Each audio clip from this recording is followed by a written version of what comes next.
Welcome back to समीक्षा study point. आज के इस वीडियो में हम लोग क्लास 10 साइंस का chapter metals and non metals, धातुएं और अधातुओं के बारे में कंप्लीट जानकारी आप लोगों को देंगे।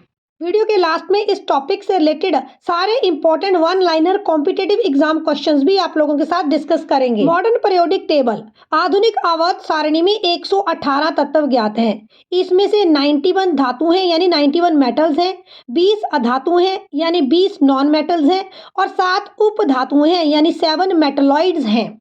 आपसे एग्जाम में पूछा जाता है कि आधुनिक आवर्त सारणी मॉडर्न पीरियोडिक टेबल का निर्माण किसने किया? तो मॉडर्न पीरियोडिक टेबल का निर्माण किया मोस्लो ने। मोस्ट इंपॉर्टेंट क्वेश्चन है, मॉडर्न पीरियोडिक टेबल में आधुनिक आवर्त सारणी में कितने समूह और कितने आवर्त हैं? तो आधुनिक आवर्त सारणी में 18 समूह हैं और 7 आवर्त हैं।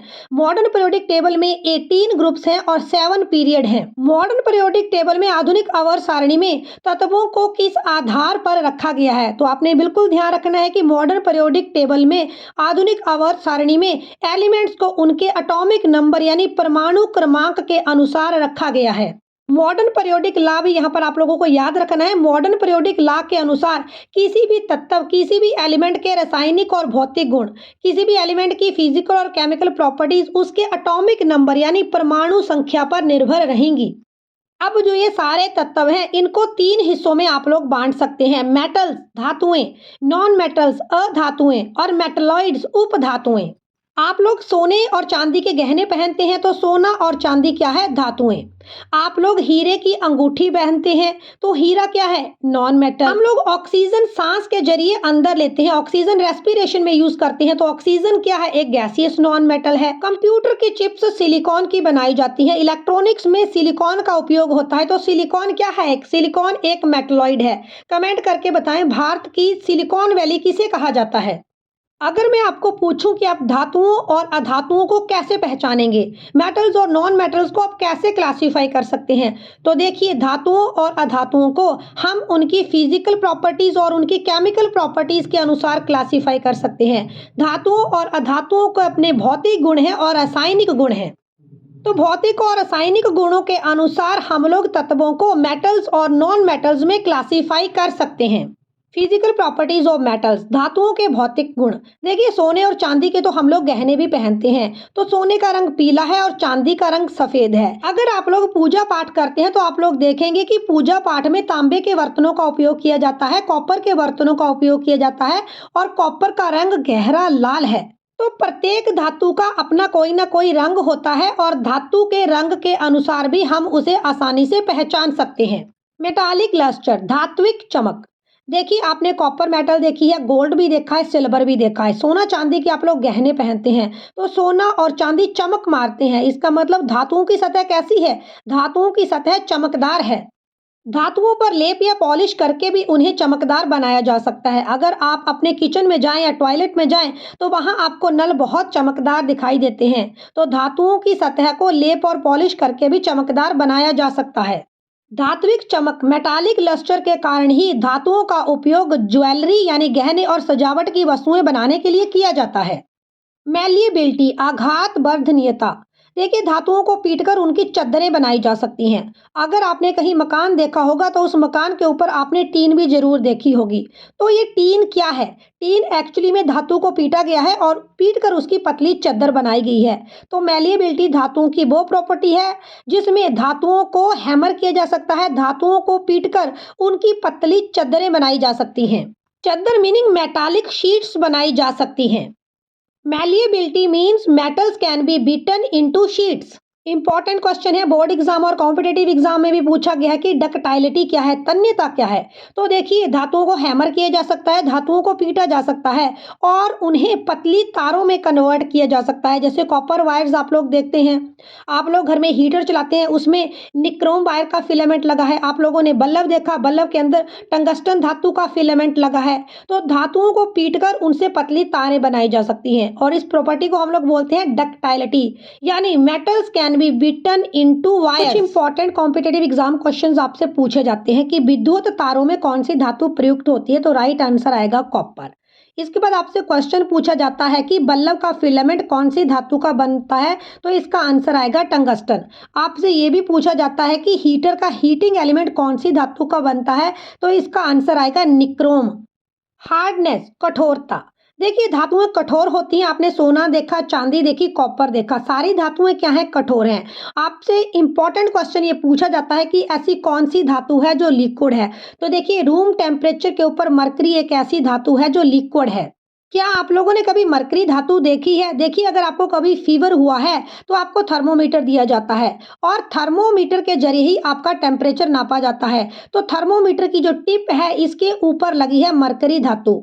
तो मरकरी का उपयोग थर्मामीटर में किया जाता है और मरकरी लिक्विड है रूम टेम्परेचर के ऊपर। ज्यादातर धातुएं हार्ड होती हैं, लेकिन सोडियम और पोटाशियम ऐसी धातुएं हैं, ये सॉफ्ट हैं और इन्हें चाकू की मदद से काटा जा सकता है। तो आपसे अक्सर ये क्वेश्चन पूछा जाता है कि ऐसी कौन सी धातुएं हैं जो सॉफ्ट हैं और उन्हें चाकू की मदद से काटा जा सकता है। तो इसका आंसर आएगा सोडियम और पोटाशियम। आपसे ये भी क्वेश्चन पूछा जाता है कि सोडियम को कैसे स्टोर किया जाता है। तो देखिए सोडियम को केरोसिन ऑयल में स्टोर किया जाता है क्योंकि सोडियम बहुत ही रिएक्टिव मेटल है। अगर ये ऑक्सीजन के कांटेक्ट में आएगी तो सोडियम ऑक्साइड बनाएगी जो कि हाईली एक्सप्लोजिव है। इसीलिए सोडियम को कैसे स्टोर किया जाता है, तो सोडियम को मिट्टी के तेल के अंदर स्टोर किया जाता है। धातुओं के भौतिक गुण, फिजिकल प्रॉपर्टीज ऑफ मेटल। और अगली फिजिकल प्रॉपर्टी है सोनोरस। क्या धातुएं ध्वनि प्रोड्यूस करती हैं? देखिए आप मंदिर जाते हैं तो मंदिर में आप लोग घंटी बजाते हैं और एक बहुत ही सुंदर मधुर आवाज उस घंटी से आएगी, रिंगिंग साउंड आएगी। इसी तरह से स्कूल में भी जो पियन है, जो कर्मचारी है, वो घंटी बजाता है और आपको पता लग जाता है कि रिसेस हो गई है, छुट्टी हो गई है। धातुएं क्या होती हैं? धातुएं सोनोरस होती हैं। धातुओं को अगर हम किसी चीज के साथ हिट करते हैं, ऐसी स्थिति में धातुएं साउंड प्रोड्यूस करती हैं। मेल्टिंग पॉइंट, गलनांक। गलनांक क्या है? वह ताप जिसमें ठोस धातु लिक्विड अवस्था में बदल जाती है, ठोस धातु द्रव अवस्था में बदल जाएगी, उसे बोलेंगे मेल्टिंग पॉइंट। और मेटल्स का मेल्टिंग पॉइंट, मेटल्स का गलनांक क्या है? वेरी हाई, बहुत उच्च। जैसे बिस्मथ धातु है, अगर इसे आप 271 डिग्री तक गर्म करेंगे उसके बाद ही ये पिघलेगी। भार, वेट। तो देखिए जब आप सोना लेते हैं तो उसका कुछ वेट होगा कि कितने ग्राम सोना है, कितने ग्राम की आपने सोने की चेन पहनी है। तो धातुओं का अपना एक निश्चित वेट होता है। आपसे अक्सर पेपर में क्वेश्चन पूछा गया है, बहुत बार पूछा गया है, सबसे हल्की धातु कौन सी है? तो सबसे हल्की धातु है लिथियम। सबसे भारी धातु कौन सी है? तो सबसे भारी धातु है ऑस्मियम। चालकता, कंडक्टिविटी। प्रत्येक धातु बिजली और ऊष्मा की, हीट और इलेक्ट्रिसिटी की अच्छी चालक है, यानी metals are good conductors of heat and electricity. Best conductor of electricity. बिजली की सबसे ज्यादा सुचालक धातु कौन सी है? तो इसका राइट आंसर आएगा चांदी, सिल्वर। कॉपर का उपयोग विद्युत तारे बनाने में किया जाता है क्योंकि कॉपर बिजली की अच्छी कंडक्टर है, बिजली की अच्छी सुचालक है। हम खाना बनाने के लिए बर्तनों का उपयोग करते हैं, बर्तन भी धातुओं से ही बनते हैं। अगर आप इस बर्तन को ध्यान से देखें तो इसका बॉटम जो है ये पीले रंग का है क्योंकि इसका बॉटम कॉपर धातु से बनाया गया है।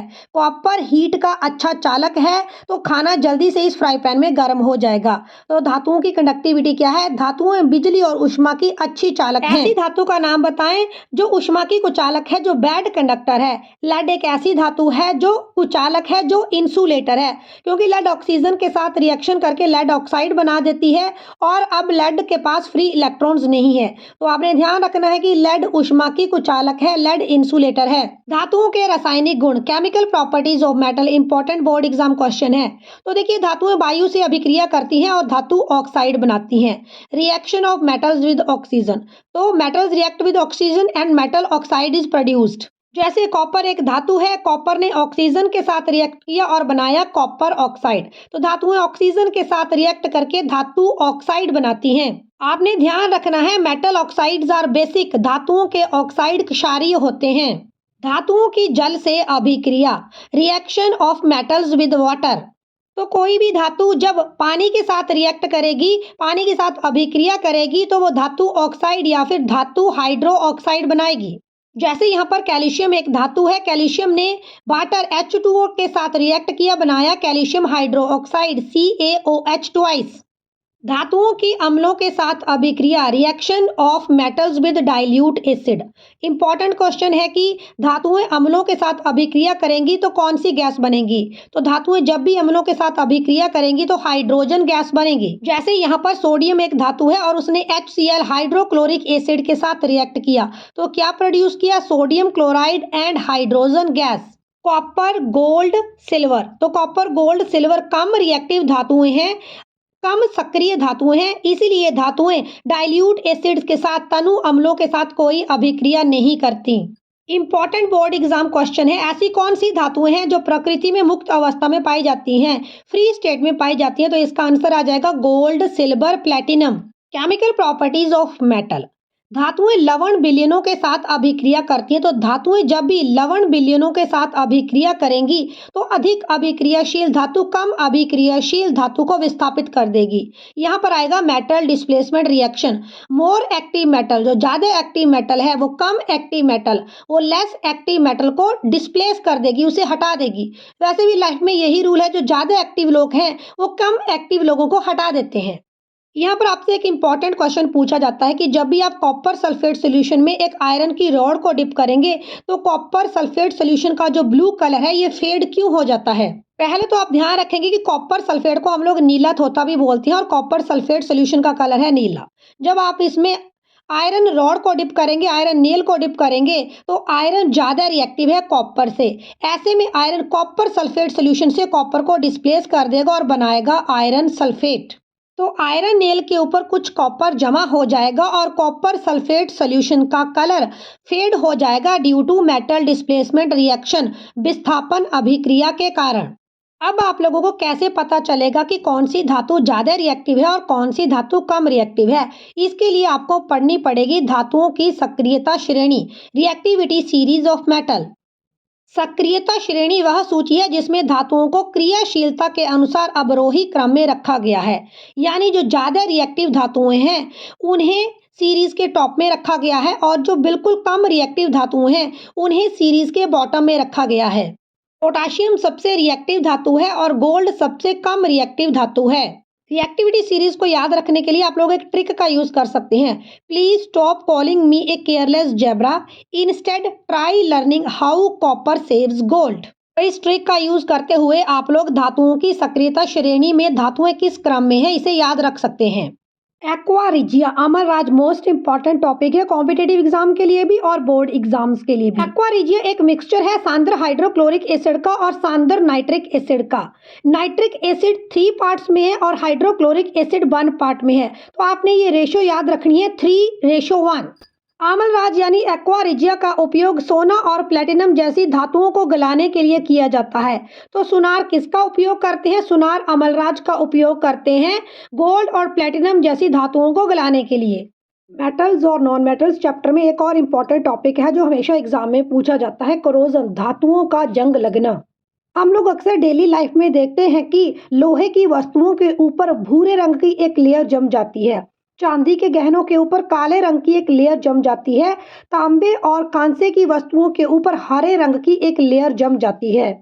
जब एक धातु नम वायु के संपर्क में आती है, मॉइस्चर के कांटेक्ट में आती है तो धातु का क्षरण शुरू हो जाता है और धातु के क्षरण को हम लोग बोलते हैं संक्षारण। यानी जब भी कोई मेटल नम वायु के संपर्क में, मॉइस्चर के संपर्क में, ऑक्सीजन के संपर्क में आती है तो ऐसे में उसके सरफेस के ऊपर एक लेयर जमना स्टार्ट हो जाती है और इस लेयर को हम लोग बोलेंगे कोरोजन, धातुओं का जंग लगना, धातुओं का संक्षारण। प्रिवेंशन ऑफ कोरोजन, संक्षारण की रोकथाम। देखिए अगर हम लोग धातुओं की सतह के ऊपर पेंट कर दें तो पेंट करने से धातु का कांटेक्ट कट जाएगा हवा के साथ, पानी के साथ, तो ऐसे में धातु संरक्षित रहेगी, उसे कोई जंग नहीं लगेगा, उसका करोजन नहीं होगा। तो हम धातुओं के संक्षारण की रोकथाम कर सकते हैं पेंट लगाकर, ग्रीस लगाकर, तेल लगाकर, क्रोमियम लेपन कर एनोडीकरण करके और धातुओं की मिश्र धातुएं बनाकर। मिश्र धातु का मतलब है एलॉय, यानी हम लोग 2 या 2 से ज्यादा धातुओं को मिक्स कर सकते हैं, धातुओं और अधातुओं को भी मिक्स कर सकते हैं और एक नई धातु बना सकते हैं। जब लोहे की सतह के ऊपर जंग लगता है तो इसके लिए हम लोग एक स्पेसिफिक टर्म यूज करते हैं, रस्टिंग ऑफ आयरन, लोहे का जंग लगना। रस्ट का क्या फार्मूला है, बहुत इंपॉर्टेंट क्वेश्चन है। रस्ट का फार्मूला है hydrated ferric oxide Fe2O3 X molecules of water. Galvanisation या शद लेपन।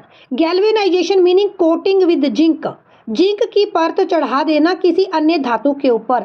तो लोहे और इस्पात की धातुओं के ऊपर जस्ते यानी जिंक की एक पतली परत चढ़ा दी जाती है। जिंक यानी जस्ते की परत चढ़ने के बाद लोहे और इस्पात की धातु अधिक शाइनी हो जाती है, अधिक ड्यूरेबल हो जाती है, इसे जंग नहीं लगता है और इसका लाइफ स्पैन भी बढ़ जाता है। इमेज में आप लोहे की एक बाल्टी देख सकते हैं। लोहे की बाल्टी पहले डल लग रही है, लोहे की बाल्टी को जंग भी जल्दी लग जाएगा, लेकिन जैसे ही लोहे की बाल्टी के ऊपर गैल्वेनाइजेशन किया गया, जिंक धातु की एक परत चढ़ाई गई, तो मेटल सरफेस ज्यादा शाइनी हो गया और अब इसे आसानी से जंग भी नहीं लगेगा। आइए अब जानते हैं नॉन मेटल्स की प्रॉपर्टी के बारे में। कोयला, सल्फर, ऑक्सीजन, फास्फोरस, क्लोरीन, ये सारी क्या है? नॉन मेटल्स हैं। धातुएं इलेक्ट्रोनेगेटिव होती हैं, जैसे क्लोरीन एक नॉन मेटल है और क्लोरीन एक इलेक्ट्रॉन गेन करेगी stable noble gas electronic configuration पाने के लिए।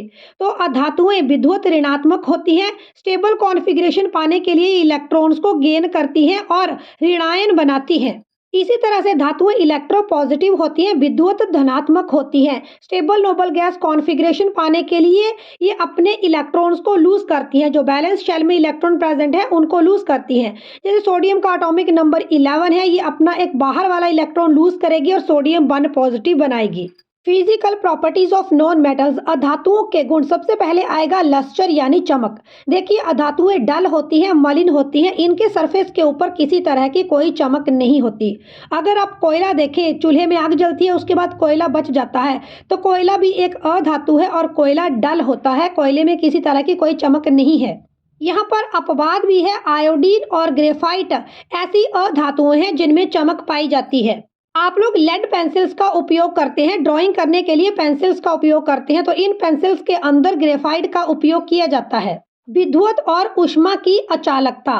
देखिए जो नॉन मेटल्स हैं ये बैड कंडक्टर्स ऑफ इलेक्ट्रिसिटी और हीट हैं। अधातुएं इंसुलेटर होती हैं और ये इलेक्ट्रिसिटी कंडक्ट नहीं करती, लेकिन ग्रेफाइट एक ऐसी अधातु है जो कि विद्युत की सुचालक है, इलेक्ट्रिसिटी की गुड कंडक्टर है। हार्डनेस, कठोरता। अधातुएं सॉलिड, लिक्विड और गैसेस, ठोस, द्रव और गैस तीनों ही अवस्थाओं में पाई जाती हैं। कार्बन एक धातु है, ये ठोस अवस्था में पाई जाती है। अगर आप चूल्हा जलाते हैं और चूल्हे के ऊपर आपने कभी तवे के ऊपर चपातियां बनते हुए देखी होंगी, तो तवे के नीचे बहुत सारी कालिक जमा हो जाती है। तो तवे के नीचे जो कालिक जमा हो गई है, ये भी कार्बन का एक रूप है। ऐसी कौन सी अधातु है, नॉन मेटल है, जो लिक्विड है रूम टेम्परेचर के ऊपर? तो ब्रोमीन एक नॉन मेटल है, लिक्विड है रूम टेम्परेचर के ऊपर। ऑक्सीजन हम लोग इनहेल करते हैं, ऑक्सीजन को हम लोग सांस के जरिए अंदर लेते हैं, रेस्पिरेशन में यूज करते हैं, तो ऑक्सीजन एक गैसियस नॉन मेटल है। तो हमारी नॉन मेटल सॉलिड, लिक्विड और गैसेस तीनों ही स्टेट्स में पाई जाती हैं। डक्टाइलिटी, तन्यता। जो अधातुएं हैं नॉन मेटल्स हैं, ये नॉन डक्टाइल्स हैं, ये तन्य नहीं है, ये अतन्य हैं, क्योंकि जो अधातुएं हैं ये सॉफ्ट होती हैं और इन्हें पीटकर ना तारें बनाई जा सकती है, ना ही इन्हें पीटकर चादरें बनाई जा सकती हैं। तो जो आपकी नॉन मेटल्स हैं ये नॉन डक्टाइल है और नॉन मैलिएबल भी हैं। ब्रिटलनेस, भंगुरता। देखिए जो नॉन मेटल्स हैं ये ब्रिटल हैं, क्योंकि नॉन मेटल्स जनरली सॉफ्ट होती हैं और अगर इन्हें हैमर किया जाए, इनके ऊपर प्रहार किया जाए, तो ऐसी स्थिति में ये छोटे टुकड़ों में टूट जाती हैं। तो नॉन मेटल्स क्या है? नॉन मेटल्स ब्रिटल हैं। अगर कोई चीज आसानी से टूट जाती है तो उसे ब्रिटल बोलते हैं। जैसे शीशे का ग्लास आसानी से टूट जाता है, तो शीशे का ग्लास क्या है? ब्रिटल। मेल्टिंग पॉइंट यानी गलनांक। अधातुओं का गलनांक कम होता है, अधातुओं का नॉन मेटल्स का मेल्टिंग पॉइंट कम है। मैंने आपको जब मेटल्स पीछे टॉपिक पढ़ाया उसमें मैंने आपको एक्सप्लेन किया था कि धातुओं का गलनांक बहुत अधिक होता है, मेटल्स का मेल्टिंग पॉइंट, बॉइलिंग पॉइंट बहुत ज़्यादा होता है। लेकिन गैलियम और सीजियम ऐसी धातुएं हैं, इनका मेल्टिंग पॉइंट इतना कम है कि अगर आप इन्हें हथेली पर भी रखेंगे तो ये पिघलने लगेंगी। ध्वनि यानी साउंड्स। तो देखिए अधातुएं नॉन सोनोरस होती हैं, अधातुओं में किसी तरह की कोई भी आवाज़ प्रोड्यूस नहीं होती। अगर अधातु को हम किसी चीज़ के साथ हिट करेंगे तो यहाँ पर कोई भी आवाज़ प्रोड्यूस नहीं होगी। तो हमारी अधातुएं क्या है? Non sonorous. आप जानते हैं एलॉय के बारे में। आपने घरों में स्टेनलेस स्टील के बर्तन देखे होंगे। जब हम लोग मंदिर में जाते हैं तो हमने बेल मेटल देखी होगी। तो ये स्टेनलेस स्टील क्या है, बेल मेटल क्या है, ये दोनों क्या है? एलॉय। एलॉय बनाने के लिए आप 2 या 2 से ज्यादा धातुओं को मिक्स कर सकते हैं। धातुओं और अधातुओं को भी आपस में मिक्स कर सकते हैं, लेकिन एलॉय बनाने के लिए कंपल्सरी है कि कम से कम एक धातु हो, यानी हम अधातु और अधातु को मिलाकर एलॉय नहीं बना सकते। धातुओं और अधातुओं को मिलाकर एलॉय बन सकता है, सिंपल धातुओं को भी मिक्स करके एलॉय बन सकता है, लेकिन अकेले अधातुओं को मिक्स करके, अकेले नॉन मेटल्स को मिक्स करके एलॉय नहीं बन सकता। तो यहाँ पर कुछ इंपॉर्टेंट क्वेश्चन है जो आपसे एग्जाम में पूछे जाते हैं कि पीतल किसका एलॉय है, तो पीतल कॉपर और जिंक का एलॉय है। जर्मन सिल्वर किसका एलॉय है, तो जर्मन सिल्वर कॉपर, निकल और जिंक का एलॉय है। मोस्ट इंपॉर्टेंट क्वेश्चन है कांसा किसका एलॉय है, तो कांसा कॉपर और टिन का एलॉय है। डायमंड आपने देखा होगा, अगर आपने चूल्हे में कभी आग जलते हुए देखी है तो आग जलने के बाद चूल्हे में कोयले बच जाते हैं, तो कोल आपने देखा होगा। और ड्राइंग करने के लिए पेंसिल का उपयोग तो आपने बहुत बार किया है। तो ये चारकोल, कोक, डायमंड, ग्रेफाइट, ये सारे किसके रूप हैं, ये सारे कार्बन के ही भिन्न भिन्न रूप हैं। अगर कोई तत्व दो या दो से अधिक भौतिक रूपों में पाया जाए तो उसे हम लोग बोलेंगे अपरूप। इंपॉर्टेंट है कार्बन के अपरूप, हीरा, ग्रेफाइट, फुलरीन, कोक, चारकोल, काजल और कार्बन गैस। तो डायमंड क्या हुआ, डायमंड एक अधातु है और डायमंड सबसे हार्ड होता है। सल्फर भी एक अधातु है और ये भी एलोट्रोपी शो करती है, ये भी अपरूपता शो करती है। और सल्फर के कई अपरूप हैं, जैसे rhombic sulphur, monoclinic sulphur, amorphous sulphur, कोलाइडी सल्फर एक्सेट्रा। खाने का नमक सोडियम क्लोराइड आप सबने देखा होगा, तो क्या आप मुझे बता सकते हैं कि खाने का नमक यानी सोडियम क्लोराइड में किस तरह की बॉन्डिंग प्रेजेंट है, और सोडियम क्या है, धातु है या अधातु है, क्लोरीन क्या है, धातु है या फिर अधातु है।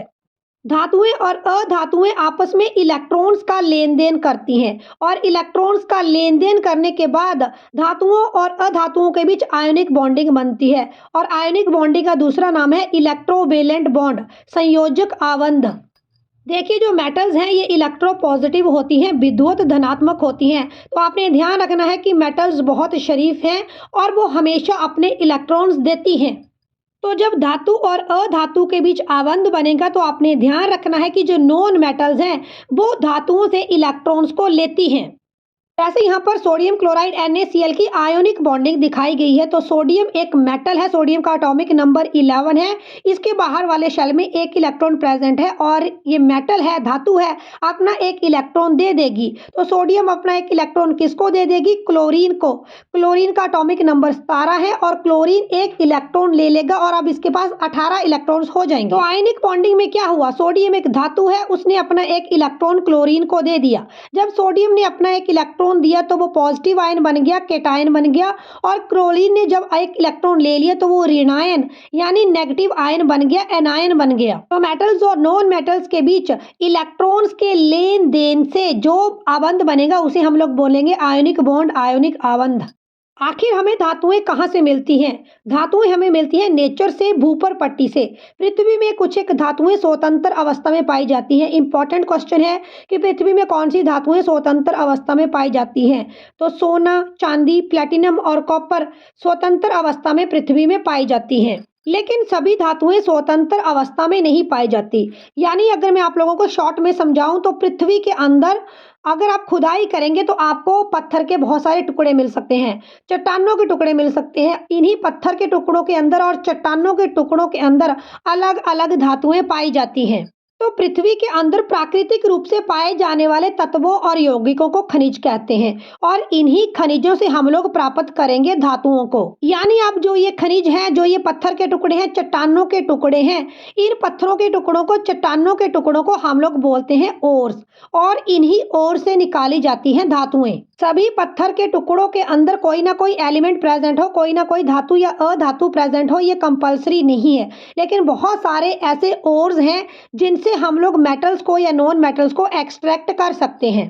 तो जिन खनिजों से हम लोग धातुओं को बाहर निकाल सकते हैं, अलग अलग एलिमेंट्स को बाहर निकाल सकते हैं, ऐसे खनिजों को हम लोग बोलेंगे ओर्स यानी अयस्क। अब जानते हैं गैंग या मैट्रिक्स क्या होता है। तो देखिए धातुओं तो नेचर में प्रेजेंट है, पत्थर के टुकड़ों के अंदर प्रेजेंट है, अयस्कों में प्रेजेंट है।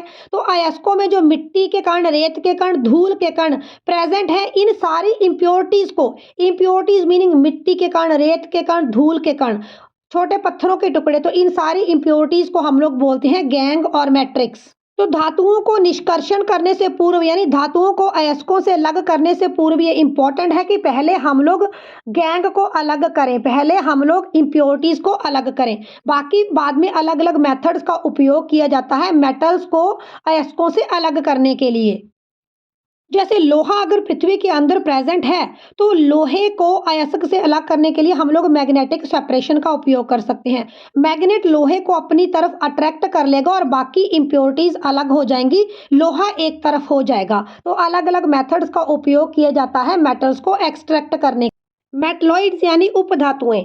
तो हमारे पीरियोडिक टेबल में कुछ एक ऐसे तत्व हैं, कुछ एक ऐसे एलिमेंट हैं जिनमें धातुएं और अधातुएं दोनों के ही गुण विद्यमान हैं, और ऐसे तत्वों को हम लोग बोलते हैं मेटलॉइड, जिनमें मेटल्स और नॉन मेटल्स दोनों की ही प्रॉपर्टीज होंगी।